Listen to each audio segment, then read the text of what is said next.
Hello everyone and welcome back to another video. We're doing a banner review of the brand new Valenti, who have of course made for the brand new Demonic Beast. Well, she is made for Demonic Beasts in general. She is not limited to the brand new one. She works in all Demonic Beasts. And yeah, we're going to have a look at her passive, what she does, her skills, and of course her ultimate as well. She is Valenti Mark II, that means she does share the same relic. Outfits, all that kind of stuff, she will share all of them. I think she also shares substats as well. Her max CC is, I want to say 70k. 70 Leaks put it on the 70 Leaks Discord. I think it's around 70k her max CC. That's perfect HP defense, 6/6, all outfits, all that kind of stuff. So first let's go over her passive, which is in Demonic Beast Battle. Of course, once again, it's not tied to the new Demonic Beast. When the unit uses a skill to damage the enemy, remove one debuff effect applied to the allies and increase attack-related stats by 8% up to 40%. So what this means is this increases all your allies' attack-related stats every time you play a skill, or a damaging skill. She only has damaging skills, but still. 8% up to 40%. So 5 times, get 40% attack-related stats for your entire team. That's just one part of the passive. Once again, this is all, like, that's the first half. Second half, when the unit uses an AoE skill to damage the enemy, applies poison. Once again, I'm pretty sure this skill, which is Release, this is AoE, and her ultimate is AoE as well. So you got 2 poison skills, basically. Applies poison for 2 turns to the enemy. If all allies participating in battle are of different races, increase the allies' HP-related stats by 20%. Allies with 2 races counts as double race. So this whole double race thing, I think will be quite important, especially with, of course, 4 Knights coming, of course, with the 5th anniversary. Like they said in the recent developer notes, double races will be quite common. I reckon we'll actually see Tristan that is demon as well as goddess. We'll see Lance being fairy and human, so on and so forth, which will be quite cool. And I think that's the reason why a lot of characters have this double race thing sort of built into it. We have, I think... No, I was going to say Gelder's double race, but she herself is double race. You've got Gotha that's got the double race thing, and as well as you've got this brand new Valenti that has the double race. And onto skills, this is a single target shock skill, which is actually, I think, the first of its kind to actually be single target shock. Pretty sure there are not many skills that are single target shock. I'm pretty sure the only one is probably Gilzel. But her animations aren't too bad. I haven't actually seen the golden animations. But once again, like, unfortunately, she is a 600 diamond character. Like, yeah, she is a Demonic Beast character, but she's 600 diamonds right next to a collab, which is kind of irritating.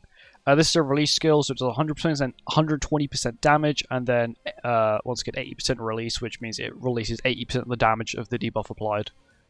So let's just say you did 100k damage with a debuff skill. Of course, it will do 80k. And then once again, you got 100% here at level 2, so if you do 100k, you'll get 100k from the debuff.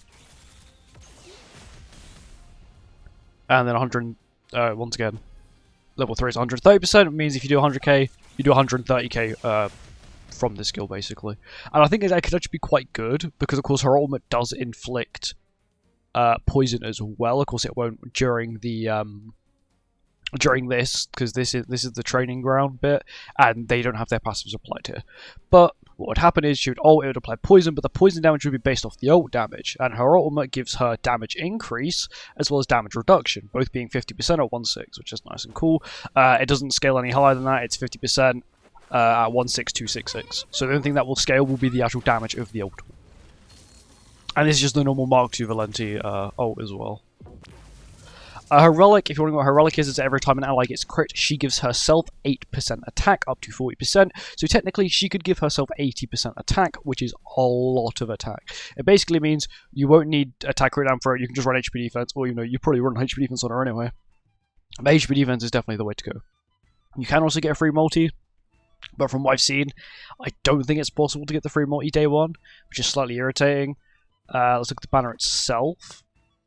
It's really mid. I forgot how mid this banner actually was. These 3 are actually not too bad. You've got the seasonal Valenti. This is once again the Mark II variant. This is the one that has the attack seal, and then the freeze single target. This freeze is the exact same as not Amelia's Jericho. I think the red Jericho. And you've got normal attack seal, same ultimate, passive. Blue Roxy's quite good to have dupes for. This mono is actually quite good. You've got good CC, quite good overall damage. Apart from that, everyone else is pretty bad, apart from the main character on the banner. Unfortunately, it's a 600 diamond banner. We have a collaboration coming up. And there's a few things you should really think about before you summon. you know, these collaboration characters, because this is a rerun. This isn't a first-time collab for Shotaro, this is its rerun. And we've never had a rerun of a rerun. So, it's sort of, you have to think about, you know, will this collab ever come back? Because we've never had a rerun of a rerun. So we can never say, you know, that it will come back. It should, it probably will eventually. But will it? That is the question. So, you know, she will be in banners in the future. She'll probably be in tons of banners in the future, of course. Especially she is a key character for this demonic beast that is needed. She'll be in tons of banners. I just don't understand why they had to make her 600, especially with doing a seasonal festival, which in my opinion was the worst decision they've ever made in the game. It's like, you've now decided, so you've given us a bunch of really good festivals back to back. So we had New Year, Collab, Festival, which was Arthur. Then we had Gelder, once again, broken character. Then we had another festival. And now we're into Demonic Beast character. This is all within basically 4.5 months. That's a lot of summoning in 4.5 months. It's 4 banners. 3 of them are 900. Sorry. 2 of them are 900. And 3 of them not. So there's 5 banners. So you had the 2 festivals, which of course... No, you had 3 festivals.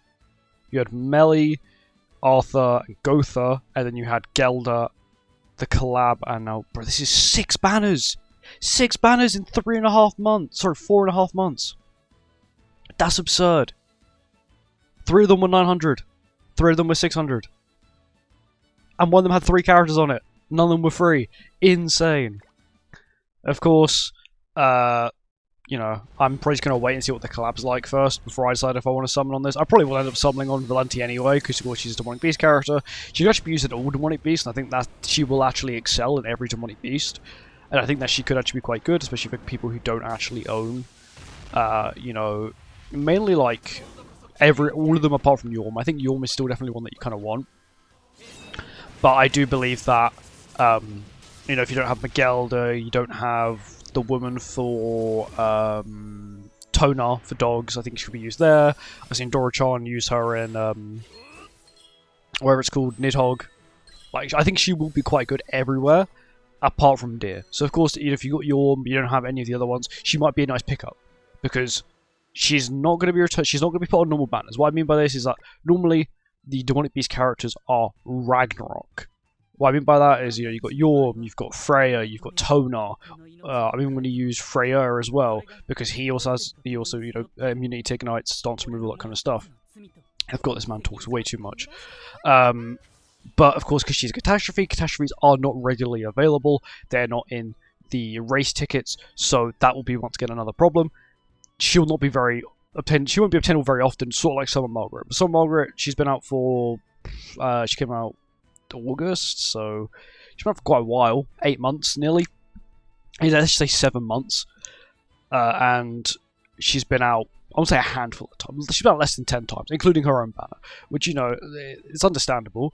But she's a seasonal and that is a problem. Of course, because she doesn't actually have the Demonic Beast's name in its passive. Every Demonic Beast character... Every Demonic Beast has a character that has its name in its passive. So what this tells us is that we will probably get another character for it. Sort of like Nidhogg. Nidhogg had Freya at first with her relic. And then it got a Demonic Beast specialist character. This is just a Demonic Beast character. She's not a specialist for any sort of Demonic Beast. Yes, she is, I guess, a little bit catered towards the new Demonic Beast, but I think that was so she would be usable on there as well. Apart from that, I think she's actually quite a good overall Demonic Beast character, especially if you're a newer player, right? You can't do any of the Demonic Beasts. Let's say you have Yorm, right? She'll be the missing piece of the puzzle for you to do every other one. Yes, it may not be the most efficient team ever, but I feel like she could definitely be on a lot of good teams. Unfortunately, she is Catastrophe, meaning characters that work with Ragnaroks won't be able to work with her, and she's a human as well. But the only good thing is that we've had Chaos Arthur, we've got Shield Hero coming back, which might introduce another human. You know, humans are they're going to be quite regularly available, especially with 4 Knights coming. You know, you've got Lance, you know, you've got all these kind of characters. Percival, all these people who'll be coming to the game.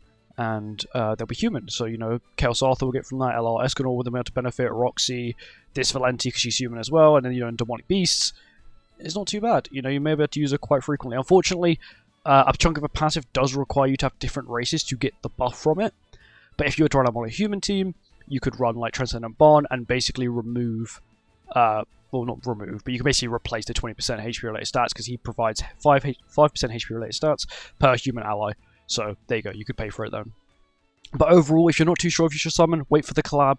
Because of course, we can see what it's like on JP before it comes to global, but you will need to make the decision before it comes to global, because of course, this banner will disappear as the collab drops. So you need to sort of make a decision before the collab comes out on global, if you are playing on global, whether you want to summon or not. But anyway, that's it. Thank you for watching the video. I hope you guys enjoyed it. See you next one. Goodbye.